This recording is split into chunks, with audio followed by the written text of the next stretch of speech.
Très bon. Je répète, parce que tout n'était pas allumé. Allumé, c'est qu'à de le dire. Bonjour frères et sœurs, c'est un bonjour amoureux parce que je vous aime. Et je vous aime tellement que je vais vous apporter ce que Dieu m'a donné. C'est lui qui parle, c'est pas moi. Moi, je ne fais qu'apporter, sans interpréter. C'est lui qui cause. Et il le fait tellement bien. Vous savez, la différence entre lui et nous, elle est très simple, cette différence. Très, très simple. Nous avons toutes les questions et il a toutes les réponses. Amen. Voilà la grande différence qu'il faut qu'on prenne conscience et qu'on garde en mémoire. Et quand nous avons une question, quelle qu'elle soit, arrêtons de nous tourner les uns vers les autres pour avoir une réponse, parce que nous aurons toujours plusieurs réponses, et pas toujours les mêmes. Mais lui a toujours la bonne réponse, au bon moment. Parce que lui, quand il parle, mon papa, notre papa, il sait à qui il parle, et il sait de quoi il parle. Il sait où, quand, comment, il sait exactement toutes choses. Parce qu'il est grand. Mais grand, on ne peut pas mesurer. On ne peut pas mesurer. Il nous dit plein de choses dans sa parole. Dans le prophète Ésaïe, au chapitre 55, du verset 8 au verset 11. Alors pour ceux qui n'ont pas pris leur Bible, ce qui est regrettable quand même, prenez des notes. Un stylo, c'est moins lourd peut-être. C'est plus facile à porter. Voilà, dans le bon sens. Ah. Ça, c'est un des versets qui est parmi les plus précieux dans ma vie. Dieu a toutes les réponses à toutes nos questions. Mais il a surtout des paroles d'une puissance extraordinaire. Il sait se faire comprendre et nous faire comprendre. Car mes pensées, dit-il, ne sont pas vos pensées. On a compris ça? On a déjà bien commencé à comprendre le plus important. Vos voix ne sont pas mes voix. Avons-nous bien compris ces deux phrases? Elles sont hyper importantes pour tout chrétien. Tous. Que ce soit le petit débutant d'aujourd'hui, ou seulement d'hier, ou seulement de plus loin en arrière, c'est toujours aussi important à se souvenir ces phrases. Ces phrases clés pour se développer en tant que chrétien dans ce monde et plus tard dans l'éternité. Parce que si nous n'avons pas compris vraiment la portée de ces deux phrases, on n'arrivera pas jusqu'à là-haut. C'est évident. Si je ne mets pas la clé et si je ne mets pas le moteur en route, je n'arriverai pas à ma destination. C'est tout aussi simple. C'est vrai que papa, il a sa façon de parler. Quelquefois, dans sa parole, il y a des choses que nous ne comprenons pas, que nous n'admettons pas même, parce qu'elles sont peut-être pour nous trop compliquées. Alors, rappelons-nous que ces pensées ne sont pas nos pensées. Et la suite du verset. autant les cieux sont élevés au-dessus de la terre, très loin. Et les scientifiques sont en train de nous le montrer encore avec les satellites et les Hubble et compagnie. C'est très, très, très, très loin. Des galaxies, des années-lumière, c'est fantastique. Et on n'est pas au bout encore. On a à peine amorcé un petit pas face au reste. Car autant les cieux sont élevés par-dessus la terre, autant mes voix sont élevées au-dessus de vos voix. Nos projets à nous, quelquefois, ils sont très importants, gonflés à bloc. Et ils sont énormes, des projets fantastiques pour une génération entière.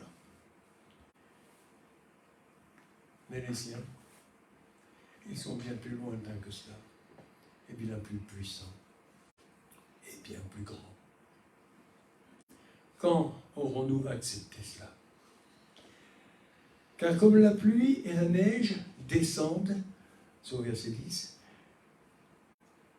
descendent des cieux et n'y retournent pas, qu'elle m'ait abreuvé et fécondé et fait verdir la terre, et n'ait donné de la semence au semeur. J'en connais un qui comprend très bien ça. Un Daniel. Sans la semence, tu n'aurais pas de récolte. Et n'ait donné la semence au semeur et le pain à celui qui mange. Sans la semence, pas de blé. Sans le blé, pas de farine. Sans farine, pas de pain.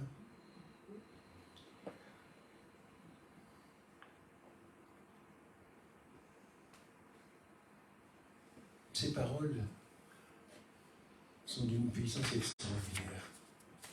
Mais il y a des questions que nous avons et qui demandent à être répondues, résolues.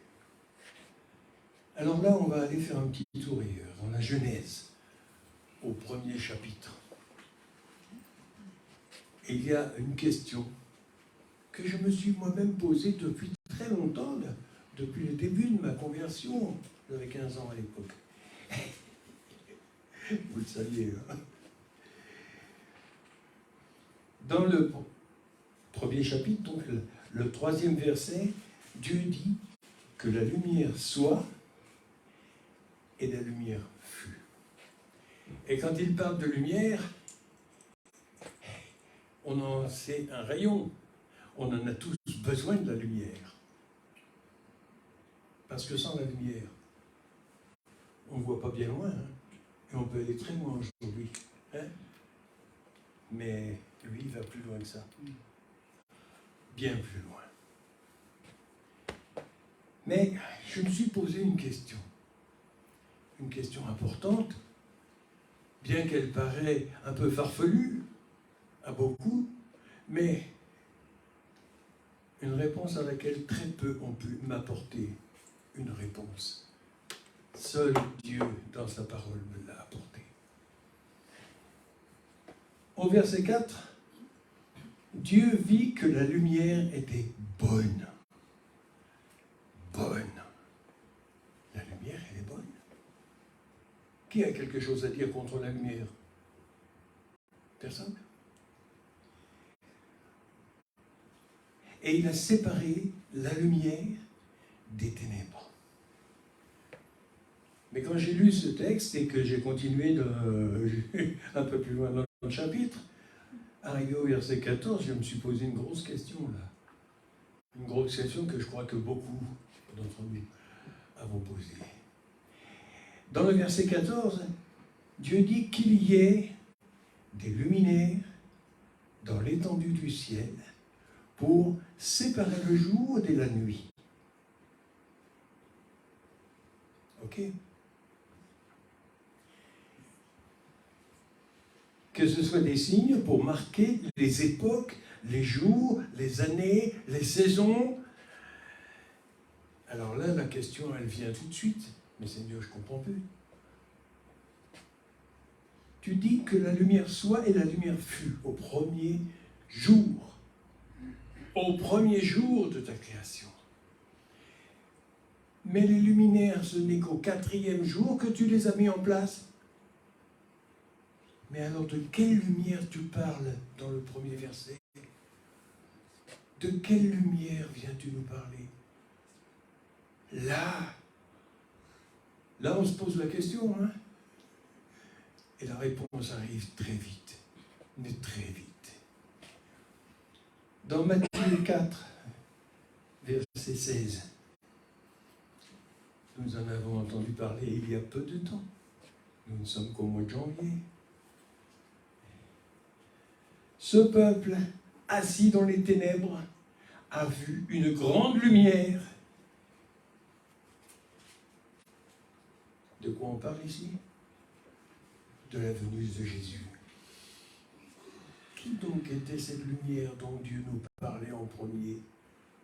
C'était Jésus. Et il y a un certain Jean-Baptiste qui nous a corsé un peu la réponse.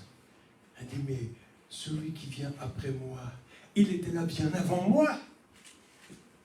Alors ça, il y en a beaucoup qui ne l'avaient pas compris non plus. À l'époque, pas plus qu'aujourd'hui, il y en a encore qui ne l'ont pas compris. Et je ne comprends plus, là, ça ne colle pas. Il vient après moi, mais il était avant. Mais... Wow. J'ai dit dans ces derniers temps que le temps de Dieu n'est pas notre temps. Pas plus ses pensées et ses projets. Son temps n'est pas notre temps. Il le dit lui-même. Pour lui, un jour ici, c'est 1000 ans là-haut. Oh! Ça va très loin. Là, ça va très très loin. Hein? Et ça corse un petit peu le problème pour essayer de bien comprendre la parole. Il faut beaucoup de temps. Hein? Ah, mais la lumière, la musique. Il faut beaucoup de temps pour comprendre la parole. Et quand Dieu vient nous parler de la foi dont il parle, c'est la foi dans l'invisible, dans ce qui n'est pas visible avec ses yeux-là, ni même avec les lunettes ou sans lunettes. Il y a des choses qu'on ne voit pas. Mais avec sa lumière, avec Jésus, on commence à y voir beaucoup mieux et beaucoup plus loin. Beaucoup plus loin dans l'espace, mais aussi dans le temps. C'est ça qui est fantastique dans la parole de Dieu, c'est qu'elle est, pour certains, très compliquée. Elle l'a été pour moi aussi. Mais en fait, elle est d'une simplicité extraordinaire. Dieu a écrit sa parole pour que même un enfant la comprenne.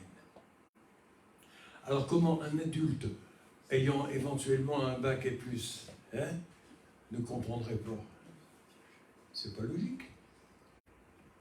C'est pas logique du tout.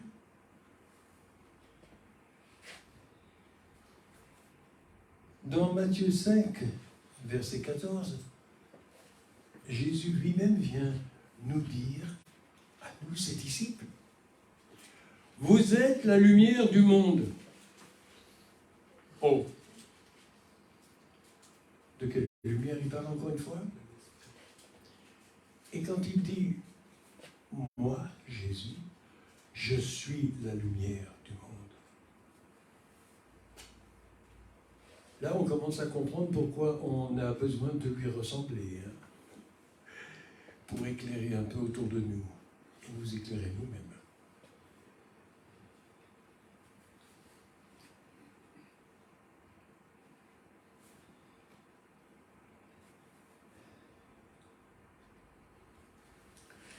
Mais le problème s'est posé déjà à l'évangile de Jean, chapitre 3, verset 19. On on parlait du jugement en ce moment-là. Et ce jugement, c'est que la lumière étant venue dans le monde, les hommes ont préféré les ténèbres à la lumière, parce que leurs œuvres étaient mauvaises. Et il y a des choses qu'on préfère mettre à l'écart, les cacher, les garder pour nous. On croit avoir un grand privilège de pouvoir ne pas dire, cacher, rester discret.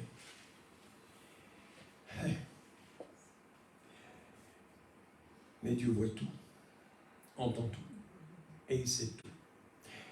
Et le problème se corse encore quand il connaît bien avant que nous soyons là. Il connaissait déjà. Il sait déjà mon dernier jour. Il sait déjà mon avenir. Il sait déjà tout cela. Mais moi, je ne sais rien alors. Moi, je ne sais rien du tout. Qui suis-je? D'où viens-je? Hein? On s'en pose des questions sur cette terre. Mais encore une fois, il a toutes les réponses. Pourquoi les nations s'agitent-elles de cette façon aujourd'hui, économique, politique et autres, à travers la planète, et surtout dans ces dernières années et ces derniers jours? Pourquoi? Dieu donne la réponse, déjà, dans sa parole. Mais il y a une dimension qu'il faut bien se rappeler aussi, c'est que cette parole, elle n'a pas été écrite ce matin dans le journal. Elle n'est pas née il y a quelques heures, ou quelques jours, ou quelques semaines. Des millénaires. Des millénaires. Ça a du mal à passer.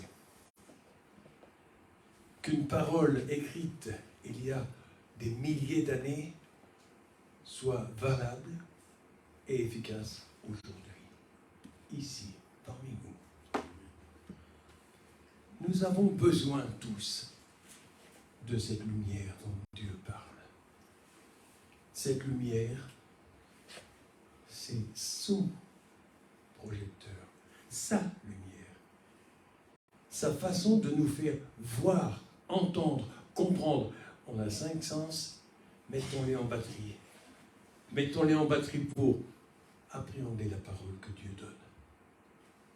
Parce que dans tous les sens, dans tous ces 5 sens, Dieu nous parle. Il nous fait sentir sa présence. Il nous fait comprendre son existence. Il nous fait comprendre son amour pour toi, pour moi, pour chacun de nous, pour tous ceux qui sont présents et qui le seront encore avec la vidéo. Que ce soit un vieux bonhomme, si on peut dire, pas encore un vieillard, pas tout à fait, hein, qui vienne vous parler de ça, ça vous paraît un peu gênant, choquant, peut-être, pour certains. C'est possible. C'est possible. Mais ce n'est pas l'essentiel, parce que c'est lui qui parle. Je ne fais qu'apporter les paroles qu'il m'a données. Ces paroles à lui. Lui qui a dit toutes ces choses. En Éphésiens 5, 8, par exemple, « Car vous étiez autrefois ténèbres, mais maintenant vous êtes lumière dans le Seigneur. » Alors on parlait de différence. Là, il y en a une. Et celle-là, elle est coriace. Nous étions ténèbres, dans la nuit complète, dans l'ignorance totale. Et dans l'ignorance totale, on ne peut rien comprendre, on ne cherche même pas. Vous étiez autrefois. C'est rassurant quand la parole de Dieu nous dit « vous étiez autrefois ». Ça veut dire qu'on n'y est plus. Ça veut dire qu'on est dans la lumière. Ça veut dire que par sa parole et par la connaissance de sa parole, connaissance de sa parole. Ça me rappelle aussi que Dieu a dit une fois, je n'ai pas la référence en tête, hein, et l'essentiel, ce n'est pas la référence, c'est le contenu. Mon peuple meurt faute de connaissance. Son peuple. Son peuple à l'époque, c'était Israël. C'est toujours Israël. Mais aujourd'hui, il y a nous en plus. Merci. Merci, papa. Tu fais bien toutes choses, même si on ne les comprend pas. Tu les fais. Et tu les accomplis jusqu'au bout. Donc, nous étions autrefois ténèbres. Mais maintenant, nous sommes lumière dans le Seigneur. Il ne faut pas oublier. Il faut toujours compléter les phrases. Hein. Et ne jamais, comme on dit couramment aussi dans nos églises, sortir un verset du contexte pour en faire un prétexte. C'est comme ça que sont nées toutes les sectes qui sont connues ou pas connues. Nous étions ténèbres et nous sommes lumière dans le Seigneur. Nous sommes dans le Seigneur. Et il est en nous. À partir de là, s'il est la lumière du monde, nous sommes aussi cette lumière. Est-ce vrai pour tous? Est-ce vrai pour toutes les églises? Est-ce que l'Église porte vraiment le message complet que Dieu donne? Je pose la question parce que j'ai envie de poser cette question aujourd'hui. Est-ce que l'Église, avec un E majuscule, l'Église des nés nouveaux, des enfants de Dieu, porte, c'est pas seulement un privilège, c'est une responsabilité. Et ça, c'est très coriace aussi, et il faut l'accepter. La responsabilité d'apporter le message que Dieu donne dans sa parole. Alors, un Dieu, déjà, c'est pas un président, c'est même pas un dictateur. C'est un personnage, une personne pleine et entière qui est à nos côtés. On ne la voit pas, on ne l'entend pas avec nos oreilles. On n'est pas tout à fait au point. Mais il est là quand même, il est présent. Toujours présent. Et toujours prêt à nous écouter. Si lui est toujours prêt à nous écouter, sommes-nous prêts, nous, à l'écouter? Sommes-nous prêts à entendre ce matin ses réponses? Vous êtes la lumière du monde. Matthieu 5, verset 14 jusqu'au 16. Une ville située sur une montagne ne peut pas être cachée. C'est évident. On est ici à Colmar, on n'est pas loin des Vosges. Les Vosges sont très hautes, hein, les Alpes encore plus, d'accord. Oui. Mais les Vosges, c'est déjà pas mal. Et s'il y a des lumières la nuit, quand la nuit est tombée sur les Vosges, on les voit de loin. Donc une lumière qui est placée là-haut. On ne peut pas l'oublier, on ne peut pas l'ignorer. Elle est là.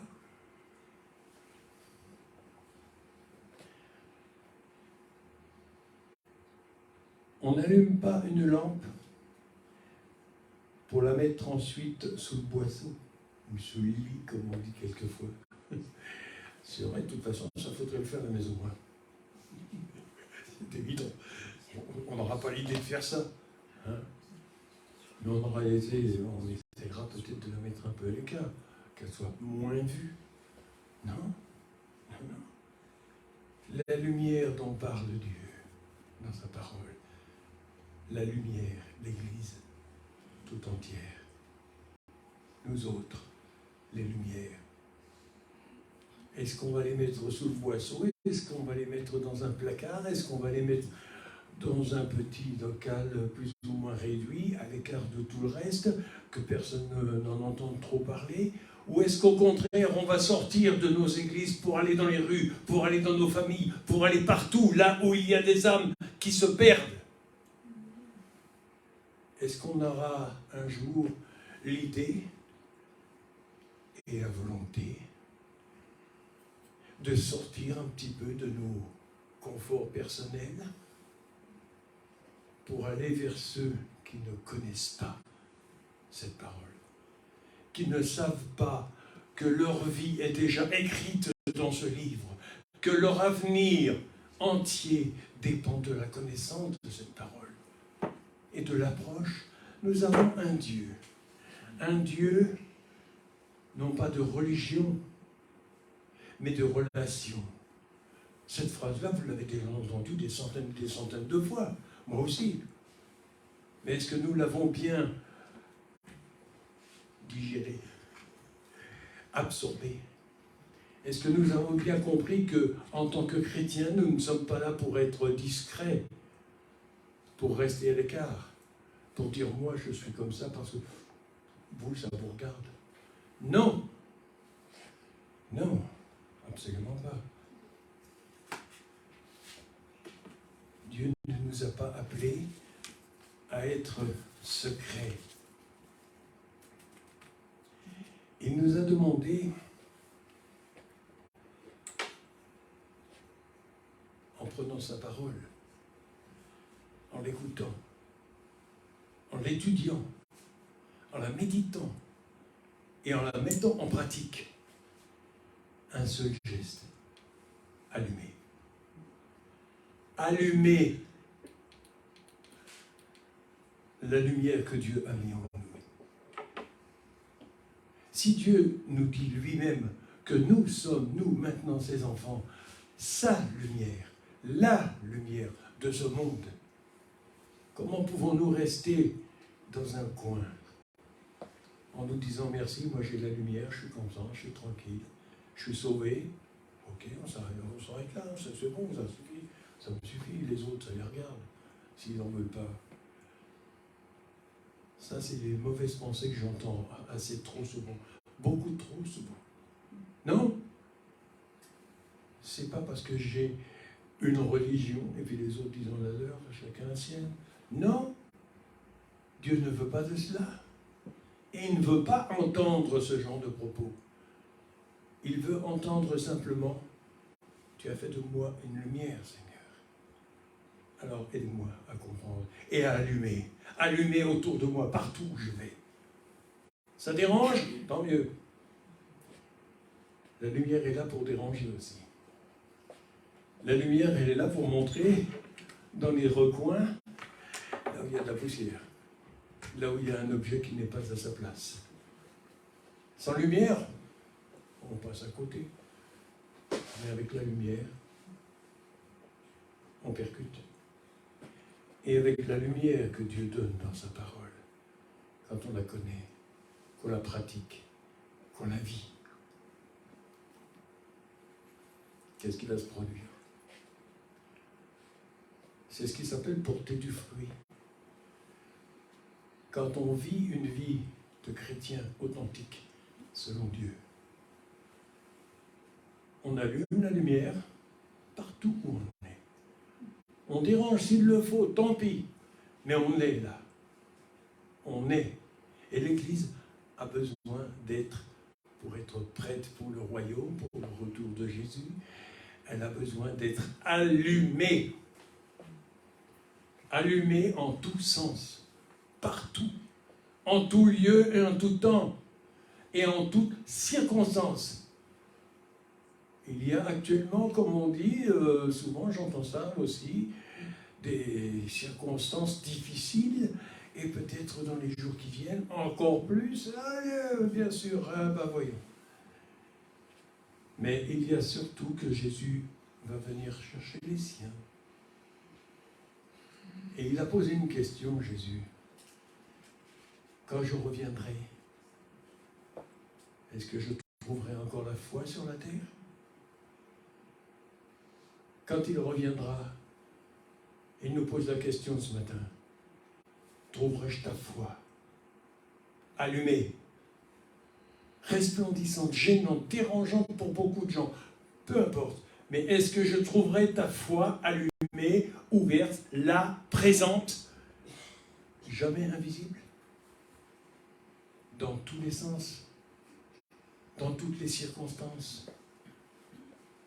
en parole, dans tes propos bien mesurés, en action, dans ton amour pour tous, dans ton amour pour ceux qui souffrent en premier, et bien pour les autres aussi, bien sûr, et pour tous ceux qui te refusent, pour tous ceux qui te rejettent.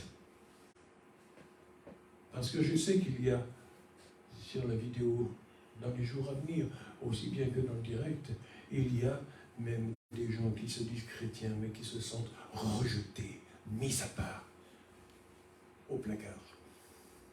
Il y en a. Et Dieu ne veut pas de cela. Dieu ne veut pas de cela parce que, quelle que soit la personne, quel que soit son âge, quel que soit son sexe, quelle que soit sa nationalité, sa couleur de peau, si tu te sens rejeté, reviens vers l'Église, la vraie, celle de Jésus. Reviens vers Jésus en premier et vers ceux qui le représentent authentiquement. Ceux qui sont vraiment ses enfants. Il y en a. Et je ne fais pas de distinction avec une religion ou une autre. Il y en a partout. Depuis plus de 60 années que je vis cette vie chrétienne, j'ai pu rencontrer d'authentiques chrétiens dans toutes les églises, dans toutes les religions, en tout lieu et en tout pays. J'en ai vu dans plusieurs pays déjà. Je ne vais pas faire tout le monde encore. Hein. Ça viendra peut-être encore, hein. Pourquoi pas. Mais une chose est sûre, c'est que j'ai vu et entendu. Parce que dans la parole et dans le contact personnel, dans l'intimité avec le Maître, avec le Sauveur, j'ai assez de lumière pour voir ce qui se passe autour de moi. Il y a aussi des moments où ça me dérange. Mais Seigneur, s'il te plaît, n'éteins pas la lumière. Laisse-la bien allumée, que je puisse voir à qui j'ai affaire. À ceux qui, se disant chrétiens ou pas, le sont vraiment. Et je sais qu'il y a, parce que j'ai vu aussi, des personnes qui n'en veulent pas, qui rejettent. Mais qui rejettent surtout la religiosité, la religion, les sectes, mais qui sont plus proches de Dieu qu'on ne le croit. Beaucoup plus proches. Parce que quand ils sont seuls, dans un petit coin, dans leur solitude, c'est vers lui qu'ils se tournent. Il dit, si vraiment tu existes, viens me rendre visite. Toi, personnellement. Pas personne d'autre, aucun de ceux-là. J'en veux pas. Toi, je veux. Viens. Viens me répondre. Et il le fait. J'ai eu l'occasion d'entendre ces dernières années, et surtout cette année encore, même au début de cette année, des centaines, des milliers d'hommes, de femmes, d'enfants, musulmans, bouddhistes ou autres, qui ont posé cette question. Si vraiment tu es ici, viens me voir. C'est à toi que je veux avoir affaire. Et il est venu. Des conversions à Jésus, à sa parole, il y en a beaucoup plus qu'on ne le croit. Beaucoup plus. On n'a pas encore conscience de ce que Dieu est en train de faire dans l'Église, dans le monde. Mais c'est énorme. Aussi énorme que sa parole, que sa présence, que sa personne, présente en tout lieu, en tout temps. Des chrétiens, je sais qu'il en a. Il y en a des milliers maintenant. Des milliers qui m'ont entendu, qui me connaissent. Il y en a. beaucoup plus qu'il y en a ici sur place, ou dans ma famille, ou autour de moi, ou dans mon village. Bien plus que ça. C'est pour ça que, en conclusion, je vais vous dire une chose. Moi, je ne prie jamais pour mes soucis, mes problèmes personnels, pour moi-même. Non. Non, ça paraît bizarre, hein? Ouais. Mais je ne le fais jamais. Parce que je sais qu'il y a des milliers de gens qui m'ont rencontré, qui me connaissent, et qui connaissent mes besoins, et qui m'aiment, et qui prient pour moi. Et ça fait un paquet de voix énorme qui monte. Alors moi, je passe le reste du temps à prier pour eux. Pour ceux qui me connaissent, ou qui croient me connaître. Pour ceux qui ont besoin de mes services et qui viennent les chercher. Pour ceux qui ont besoin de connaître Jésus en personne. Si nous sommes authentiquement chrétiens, enfants de Dieu ce matin, alors c'est que nous connaissons personnellement Jésus, là où il est, à la droite du Père, là, présent, pour écouter et pour répondre. Il répond ce matin à beaucoup de questions. Alors pour ceux qui sont sur l'Internet en direct ou en différé, n'hésitez pas à envoyer un commentaire. N'hésitez pas à nous contacter pour poser une question dont la parole détient la réponse.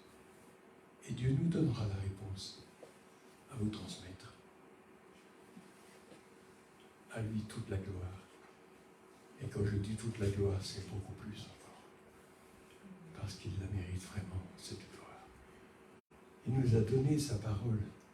Il nous a donné, vous l'avez vu sur l'écran, vous l'avez vu, vous l'avez entendu. Il nous a donné son amour, sa présence. Il s'est donné lui-même pour chacun et chacune. Pour toi, pour moi. Qu'avons-nous à lui rendre en échange? Notre vie. Est-ce que nous avons bien compris que sa parole, sa lumière, toutes ces choses sont là, sa réponse à notre question: où vais-je dans l'avenir? Quel est mon avenir éternel? Il n'y a que deux avenirs éternels.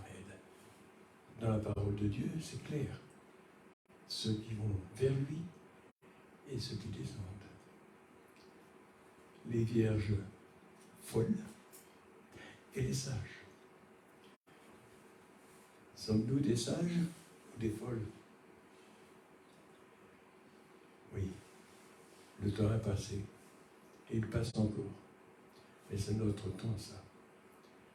Le temps de Dieu, lui, ne finit pas. Il est éternel. Et si nous avons d'autres questions, vous pouvez venir les poser après, hors antenne, comme on dit. Mais posez-les premièrement à Dieu dans sa parole. Et lui vous répondra toujours, en tout lieu, en tout temps. Merci Seigneur. Merci de ta présence. Merci de ton amour. Merci de ta présence et de tes réponses à chacun d'entre nous. Pour tout ce que tu dis, pour tout ce que tu fais. Gloire à ton nom, Jésus. Amen. Amen. Merci beaucoup pour ce message.